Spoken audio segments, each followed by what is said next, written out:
Бул Ахон Бержан мен Диляра Аманқосқызы. Инстаграм әлеуметтік желісінде 2 миллионнан аса оқырман жинап, түрлі бейне жазба арқылы кеңінен танылған. Олардың махаббат хикаясы назардан тыс қалған емес. Қос ғашықтың қосылуына кім себепкер болған? Олар бір-бірін қалай жолықтырды екен?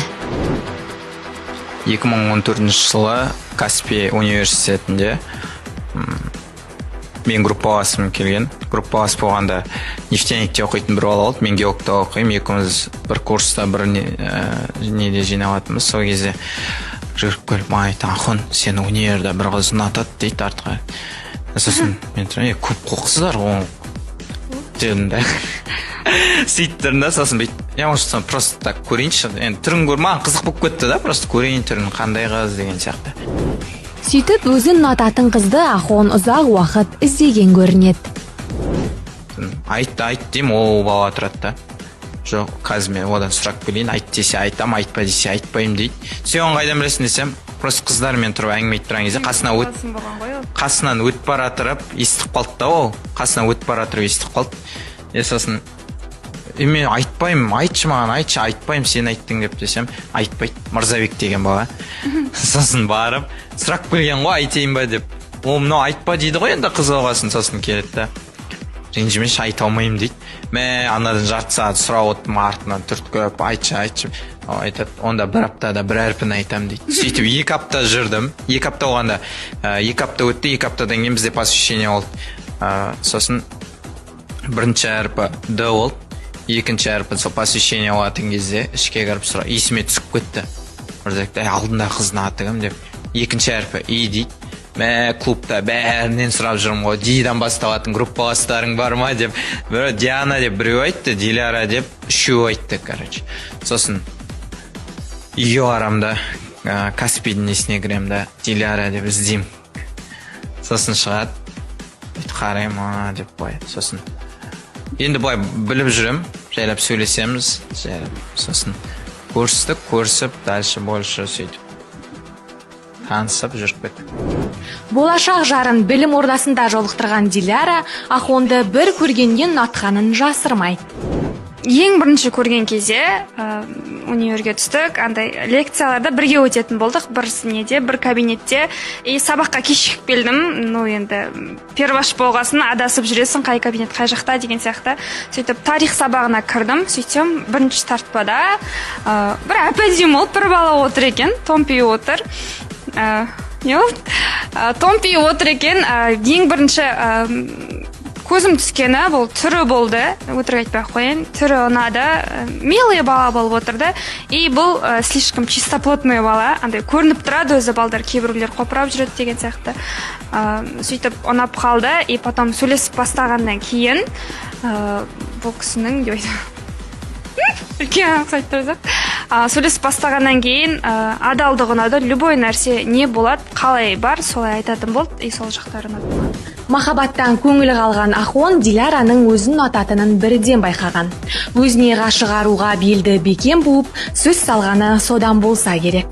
Шынымды айтайын, Дилекке қараған себебім, Дилектің көзінен мені жақсы көретін адамды көрдім да. Маған керектігі сол болған. Мен біреуді жақсы көрем деп емес, мені біреу жақсы көрген қалатын. Сол себепті бұған да басымды бұрып қарадым, сосын жақсы көріп кеттім дальше. Потому что бұрында мен білем да, то, что сен біреуді жақсы көретін адамды баратын болсаң, түбінде қиналып қалуың мүмкін, ол қатты. Мысалы, мен жүрегім жұмсақ, өзім қатты адам болғанымен жүрегім жұмсақ, мен ондайға қатты несеп қалам да, сынып қалам да. Сол себепті екінші кезінде уже басымда сабақта болды.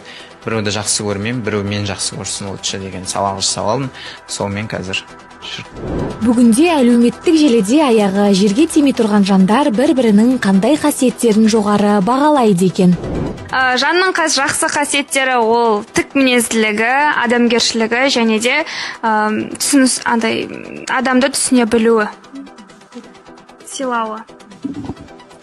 Дилектің жақсы үш қасиеті ол біріншісі кешіре білетіндігі адамды, екіншісі шыдамдылығы, үшіншісі өзінен бұрын ортаға өзін, мысалы әр адам, мен мысалы осы ортаға өзімді сыйлы көрсеткім келеді.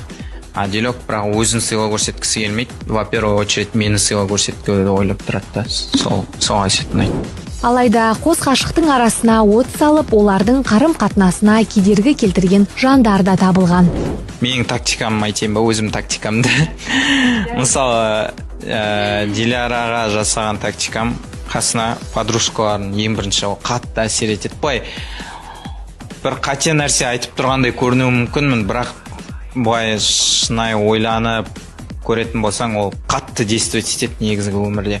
Потому что менің бірінші жүрген қызымның несінде сондай болған. Делекпен де басында жүрген кезде де тоже сондай болған. Подружкалар жамандайды, мен туралы білмейді, мысалы.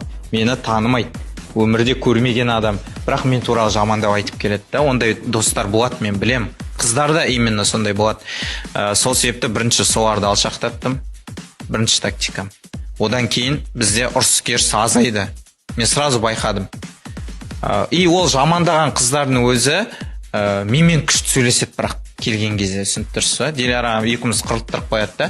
Мына жаққа шыққан кезде өзі ахон деп сөйтіп амандасып сөйтіп, сондайлар болды. Мен негізі байқадым ондай нәрсені. Енді Делекқа лично айтам ондай нәрсені. Міне осындай адам бар, осындай оны алшақтату керек. Енді потому что қарап тұрсаңыздар, қазір Делектің қасында кім? Сол жамандап жүрген подружкалар емес, мен ғой қазір 7 жыл өткеннен кейін түбінде қалған кім? Мен оның қасында.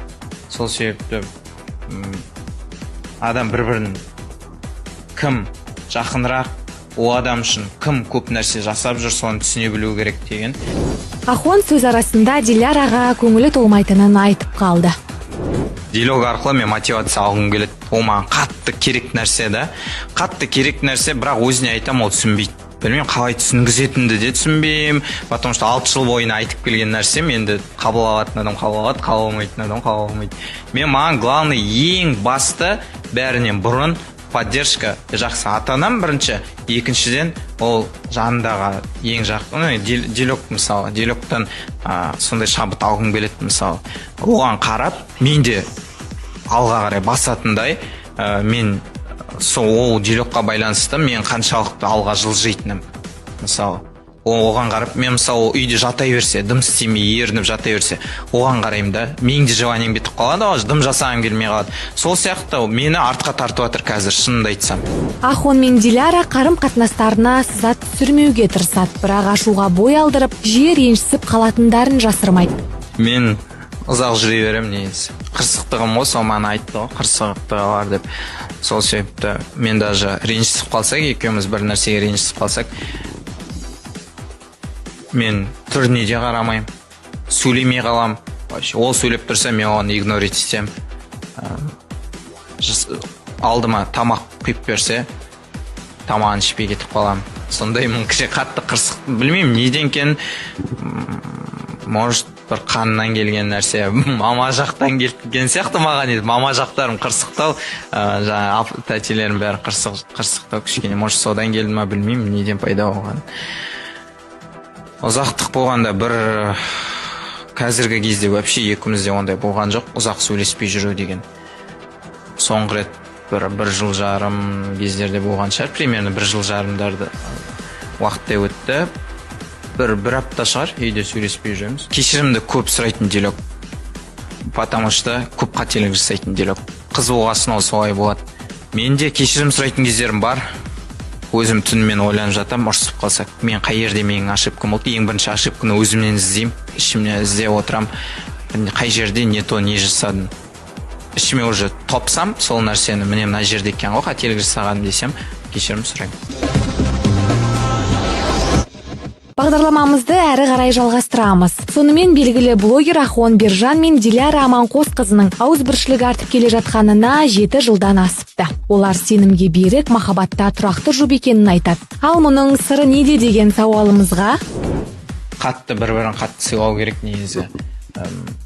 Ең бастысы кешірімді болу керек. Қанша қателік жасаса да, не істесе де кешіріммен қарса, ең қатты возможность сол ұстау деген. Меніңше сол сияқты. Мысалы, мен үлкен қателіктер жасадым, да? Мен мойындаймын. Мен мойындадым. Мойындадым дегенде мойындаймын, то что үлкен қателіктер жіберген кездерім болды. Бірақ бұл жерде диалог егер шыдамды болмаса, диалог егер кешірімді болмаса, біз уже бір-бірімізбен жүрмейтін едік деп ойлаймын. Главный отношенияда бір-бірін түсіне білу керек жарты сөзінен, және де шыдамды болу керек. Бұл главный екеуміздің отношениямызде. Адам бір-бірін жақсы көрсе, барлық нәрсеге шыдайды, барлық нәрсені бірге жасайды деген сияқты. Махаббат бір-бірін сүйеу, Бір-бірін түсіне білу, бір-бірін сыйлау, взаимное понимание. бір-бірін жақсы көру. Ең бастысы бір-бірін жақсы көру. Махаббат содан құралады. Жақсы көрсең ештеңеге қарамайсың, о адамды тастамайсың, о адаммен мәңгі бірге боласың. Әлеуметтік желіде теңін тауып қосылған өнерпаздар жетерлік. Олардың арасында көпшілікке белгілі Мейіржан Төребаев пен Дана Есиева, Данияр Хизметов пен Жания Джуринская, Арман Юсупов пен Карина Оксукбаева сынды үздік жұптар ел аузында. Ал Ахон Инстаграмда қандай жұпты үздік деп есептейді? Негізгі ең бірінші жұп болып шыққан Қазақстанда біз Инстаграмға. Ең біріншіге өзімізді қоятын. Екіншіге үйленген, негізгі үйленбей жүрді олар, некесін қиып қойған, бірақ үйленбей жүрді. Тойы кеше болды, бір апта бұрын ба, бір 4-5 күн бұрын болды. Ерболат пен Гүлнұр. Олар неше жыл жүрді? 7 жыл ма? 7-8 жылдай жүрді примерно. Енді 7-8 жыл жүру, біздің өзіміз 6 жыл жүру деген, ол почти 1000-ның бірі, 100-дің бірі ғана сөйтіп жүреді ғой, тек 6-7 жыл кездеседі дейтін. Ол ұзақ та өте. Көбі 1 жыл жүреді да үйленеді, 2 жыл жүреді да үйленеді, максимум 3 жыл. Ерболат, Гүлнұр кешегі кіммен тоже бір Аидамен болады дейтін байқадым, видеоларын қарадым. Сыртынан қарасаң күшті жұп, приятно. Соларды айтамын. Ахон мен Диляра алдағы уақытта отбасын құруды ойластырып